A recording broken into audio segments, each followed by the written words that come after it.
सो है गाइस, उम्मीद है कि आप लोग बहुत अच्छे होंगे और आपकी तैयारी भी बहुत अच्छी चल रही होगी। जो देख के आपने इस वीडियो पे क्लिक किया है, यस हम उसी बात करने वाले हैं आईपीएस क्लर्क के एग्ज़ाम 24 और 25 अगस्त के जो नॉर्मलाइजेशन के इफ़ेक्ट्स के बारे में कैसे अप्लाई होगा। बहुत लोग बोलते हैं कि सर हमारा शिफ्ट इजी है तो नॉर्मलाइजेशन के चलते हमारे मार्क्स कम हो जाएंगे। जो कट ऑफ की बात है पिछले साल से इस बार कट ऑफ कितना कम होगा। जिन लोगों ने डिफ़िकल्ट शिफ्ट में एग्ज़ाम दिया है, क्या वो एग्ज़ाम एक्सपेक्ट कर सकते हैं पिछले कट ऑफ या पिछले साल के मुकाबले कैसा एग्ज़ाम रहेगा, पिछले साल के मुकाबले कम रहेगा।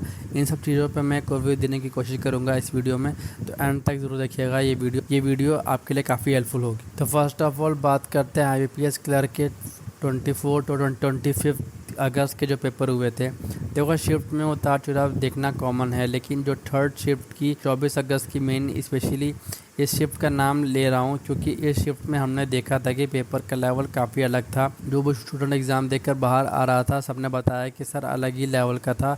लग ही नहीं रहा था कि हम क्लर्क का पेपर दे रहे हैं, लग रहा था प्रीलिम्स का पेपर दे रहे हैं। इंग्लिश डिफ़िकल्टी, रीजनिंग डिफ़िकल्टी और मैथ्स में भी कैसे DI पूछा गया था। तो यहाँ से एक बात सामने आती है, ये तो नॉर्मलाइजेशन होने वाला है। अब देखो नॉर्मलाइजेशन पे बात करने से पहले एक चीज़ डिस्कस करना ज़रूरी है। मेन इस टॉपिक के ऊपर क्यों बात कर रहा हूँ, क्योंकि ये गलत है और इसके लिए मैं ये कह रहा हूँ। देखो अगर किसी बच्चे ने दोनों शिफ्ट का रिव्यू देखकर अंदर गया होगा, टॉपर की बात छोड़ दो, जो एवरेज स्टूडेंट है जो पिछले साल 1 साल से तैयारी कर रहा है, उसने रिव्यू देख के अपना दिमाग सेट कर लिया होगा कि पेपर का लेवल ऐसा होगा।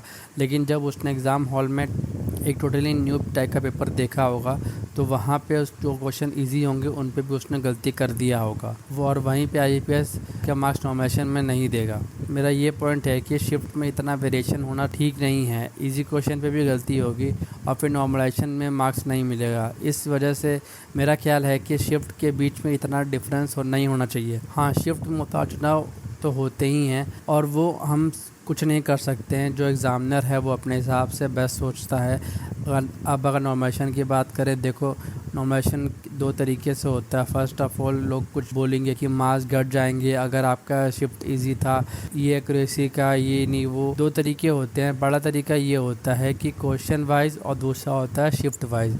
क्वेश्चन वाइज और शिफ्ट वाइज कैसे कैसे होता है, जैसे कि आपने पेपर सबमिट किया, सबमिट करने के बाद आईपीएस पे गया, वहाँ पे वो देखते हैं कि किस शिफ्ट में सबसे कम अटैम्प्ट्स हुए हैं, तो समझ में आता है कि शिफ्ट थोड़ा डिफ़िकल्ट था, शायद हमने थोड़ा टफ क्वेश्चन पूछ लिया। अब आईपीएस क्या करेगा कि जो स्टूडेंट ने उस पर्टिकुलर शिफ्ट में एग्ज़ाम दिए होंगे उनके मार्क्स थोड़े ऊपर कर देगा।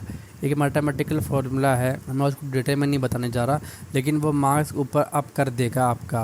अब क्वेश्चन वाइज कैसे होता है, मान लो एक शिफ्ट में एक क्वेश्चन आया जिसमें मैक्सिमम लोग फंस गए और वही क्वेश्चन एक स्टूडेंट ने सॉल्व कर दिया तो उसको वो एडवांटेज मिलेगा। इसलिए मैं बोल रहा हूँ नॉर्मलाइजेशन क्वेश्चन वाइज और शिफ्ट वाइज दोनों होता है। अगर आप टफ शिफ्ट में एक क्वेश्चन में बना देंगे जो बाकी लोग से नहीं बना था तो वो आपके लिए एक बोनस पॉइंट मिल जाता है, जिसे मैं बोनस ही बोल रहा हूँ।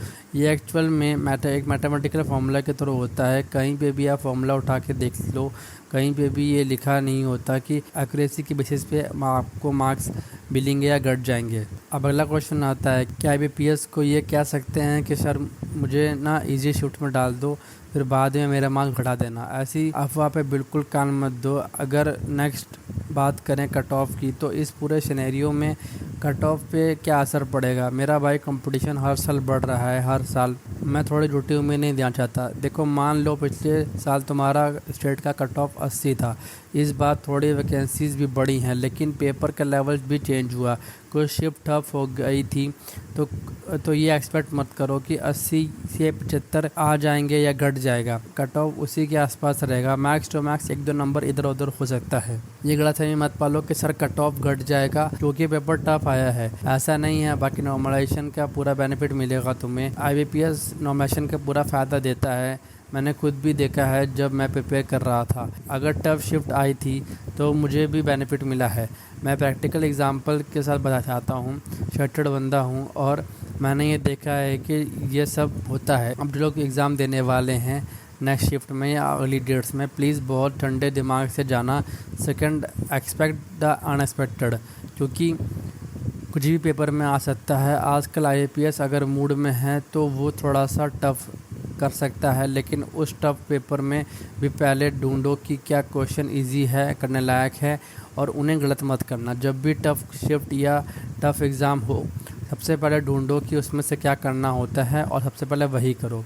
इजी क्वेश्चन ढूंढो, उन्हें अटैम्प्ट करो और 100% एक्यूरेसी के साथ उसे करो। उसके बाद टफ क्वेश्चन को टैकल करो और एकदम शांत दिमाग से एग्ज़ाम देकर बाहर निकलो। सिर्फ क्वेश्चन नहीं बल्कि आपका मेंटल टेम्परामेंट भी चेक होता है। ठीक है, तो ये वीडियो यहीं तक थी। अगर कुछ भी पूछना हो तो कमेंट बॉक्स में पूछ सकते हैं। अगर वीडियो पसंद आए तो वीडियो को लाइक करिए और चैनल को सब्सक्राइब करिए। Thank you.